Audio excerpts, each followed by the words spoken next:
Um dia eu estou no meu trabalho e me ligam, o Nicolau morreu.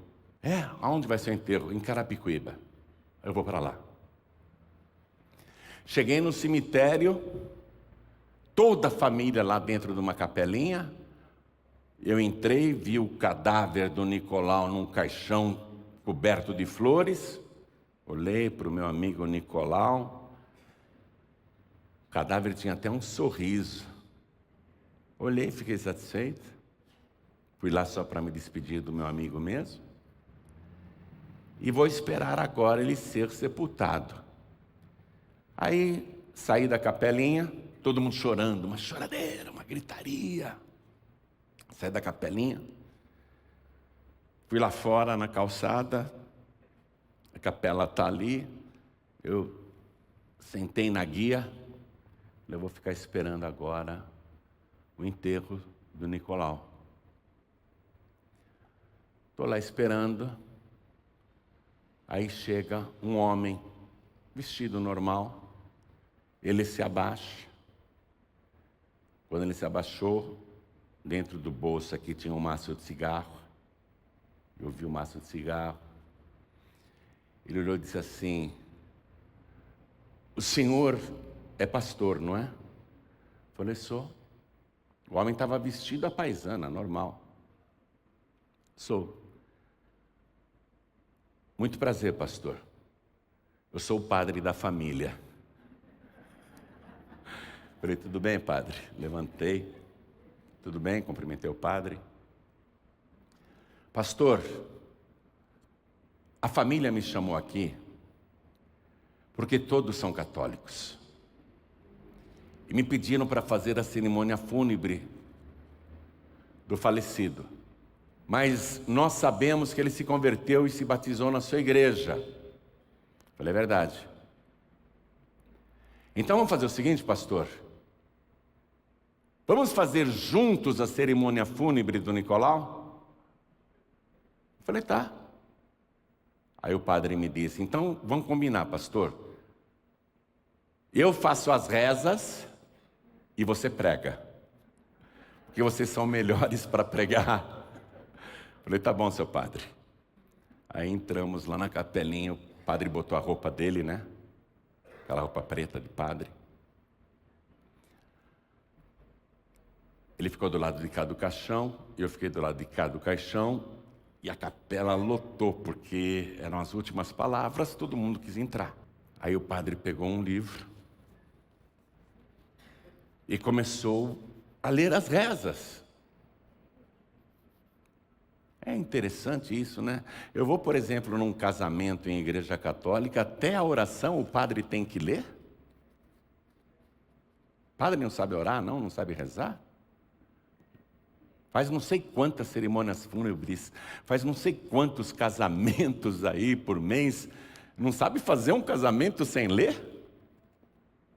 Aí, o padre foi lendo a reza, ele lia a reza em voz alta, e todo mundo, todo mundo arrancando os cabelos, chorando, se debatendo, e o padre lendo as rezas, e todo mundo, Agora o pastor vai dizer algumas palavras. Aí eu abri a minha Bíblia e li as palavras do Senhor Jesus.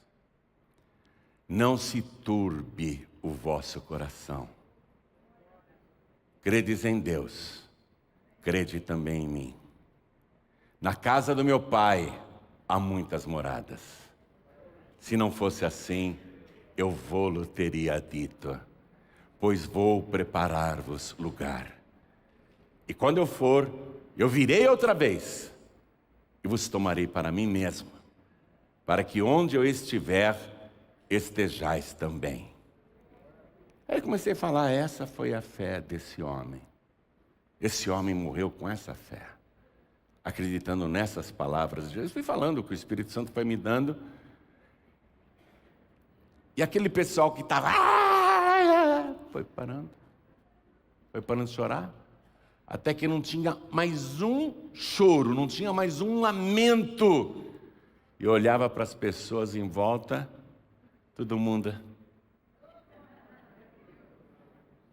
Olhava para o outro lado. Terminei a minha parte.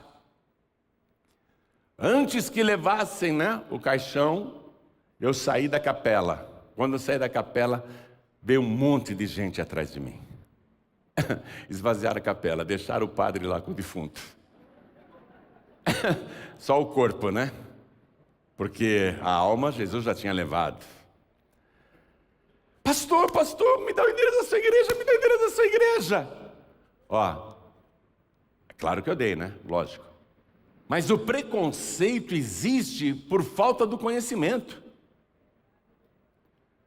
Nós somos barrados, somos perseguidos, somos criticados, somos xingados, somos ofendidos. Eu não estou falando só de mim, não.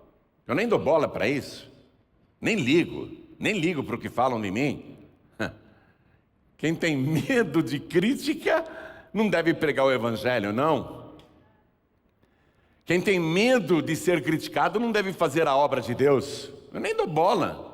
Podem falar de mim o que quiserem, mas falam também de você, dentro da sua casa.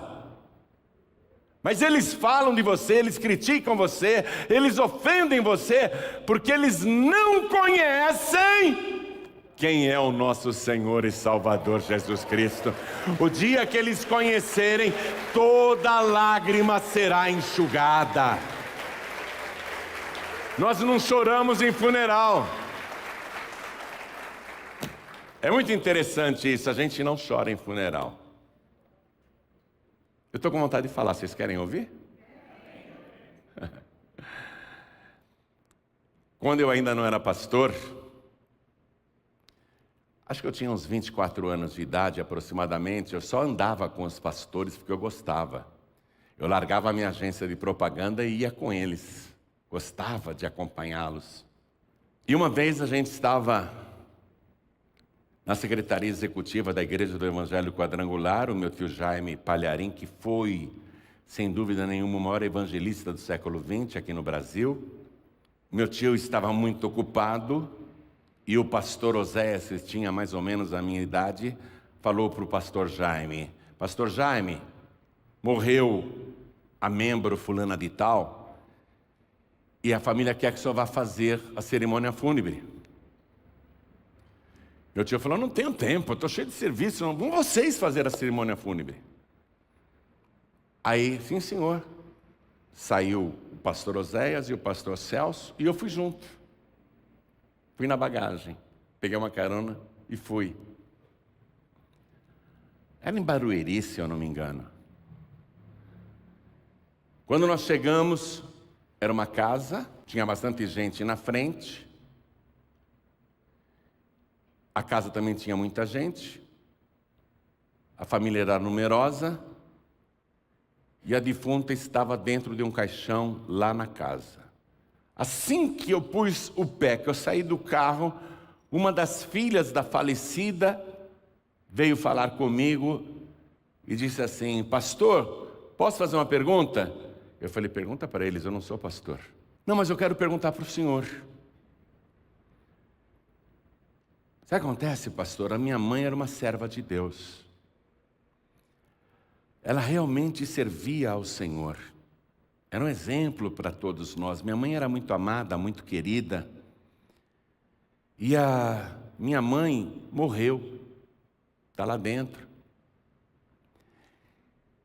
E eu queria saber se a minha mãe, que nós temos certeza absoluta que ela foi salva, que ela foi para o céu, que ela está no paraíso, nós queríamos saber se ela lá do céu consegue ver essa multidão dentro de casa e como ela era amada, querida. Eu não tinha teologia, eu não tinha nada, nem sabia o que responder, nem era pastor.